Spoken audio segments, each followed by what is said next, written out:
Hey guys, Kyle the Death Metal Veteran here, bringing you my review for Eden Zero Chapter 3. Yep, I'm still doing these, guys. I'm waiting for I'm just waiting for pretty much any kind of. I guess what I'm waiting for is either for is just I guess what I'm waiting for this one is for Mashima to pull some classic Mashima bullshit like he did with Fairy Tail, or for this one to be in order to start picking up and actually be legitimately good. I don't know what I'm. Yeah, but so far there hasn't been much of that. But anyway, getting into the review itself, progression wise, the chapter, if there is a problem right off the bat, I would say that progression wise, the chapter didn't really accomplish all that much. It stayed very centralized within the Adventurers Guild and getting to know a couple of the characters. Although although we definitely got a bit of a setup for it would be the main goal of the series, which is to find that giant woman for the first chapter, who we learn name is Mother. And while I'm still a little iffy on the circumstances by which Shiki and Rebecca are going to find her, like seriously, who pretty much goes out to meet one of the most powerful beings in the universe just to record an internet video? I mean, unless Mashima is trying to go for some kind of is trying to go for is trying to go for some kind of social commentary on internet culture, which judging by how this chapter played out, I'm kind of guessing that's what he's doing. But yeah, seriously, who just goes out there in order to record who tries and finds someone just to record an internet video? It's kind of odd. But even if that part is a little iffy, I do kind of like how there is this connection being set up between Shiki and Mother, while also still keeping definitely a lot of the mystique going.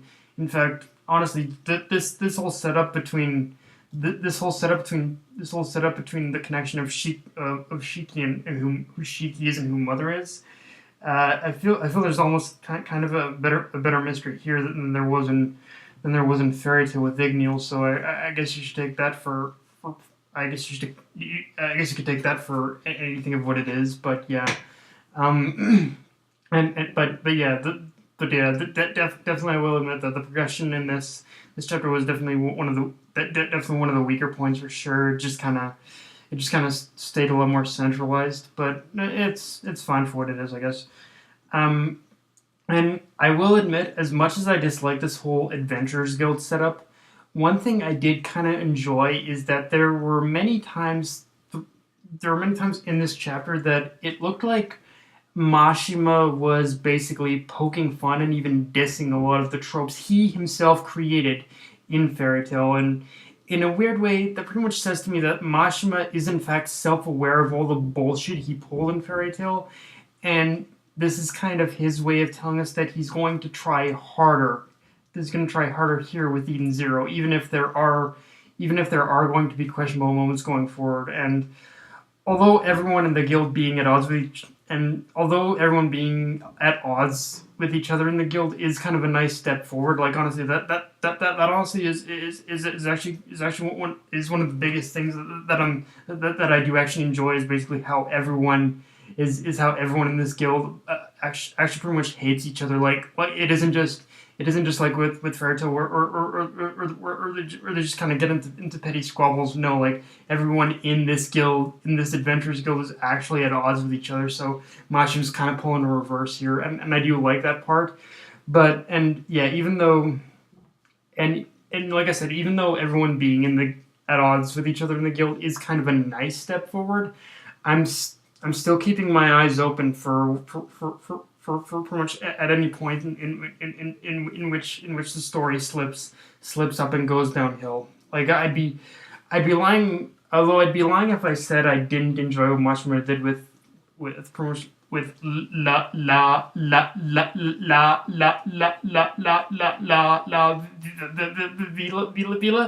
or Wendy 2.0, as I'm sure people are gonna call her, but by just making her this total stereotypical stereotypical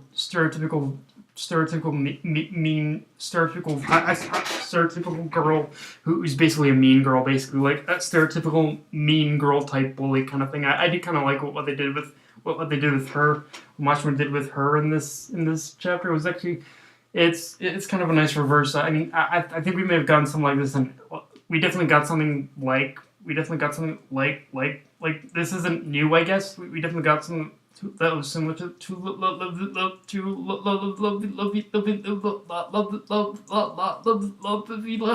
in in Daedalus, but it's kind of a nice change, I guess, still.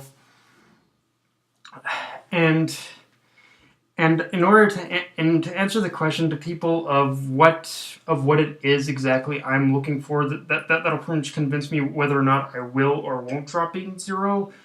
Well, as believe it or not, I'm honestly waiting to see how the confrontation between Elsie and Shiki plays out, but pretty much before I make the decision of whether or not I drop this series, because this might surprise you guys, but the character designs being so similar to Fairy Tail is not enough of a clincher to determine whether or not the manga is worth my time or not.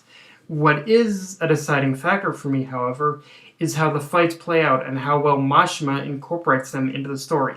If it looks like the fights aren't even going to last 2 chapters or just resolved because of the friendship power up, then I'm gonna drop it. But if the fights are something similar to what we ended up getting in the first chapter with there actually being a lot of legitimate, at least legitimate tactics to the fights, then I'll definitely continue reading for sure. Like the fights, as weird as it is to say, that the fights for me and how they play out in the story are the big clincher for me, because because I know that was one of the biggest issues in Fairy Tail for everyone. What was definitely how the fights played out, and yeah, it was just one shot, and they were like one shot and done fights. But that doesn't, from what I've seen so far, that doesn't necessarily seem to be the case here.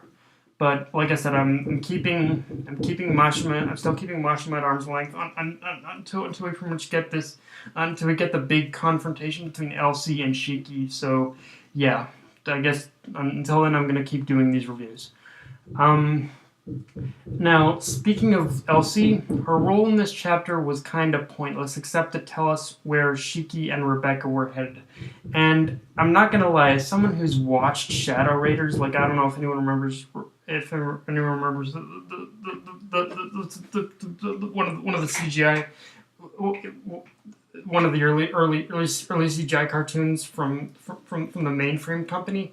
If anyone remembers that particular show, Shadow Raiders, then you know that usually when a planet or star is categorized as being dead, usually that means there are some unexpected surprises waiting for our heroes, and it should be interesting of what's waiting for them on this dead world, because I get the feeling it isn't so much dead as we think it is. But yeah, guys, that's all I got for this review. If you enjoyed the video, like, comment, subscribe, follow me on Twitter and Facebook. Death Night of Me, signing off. Later, guys.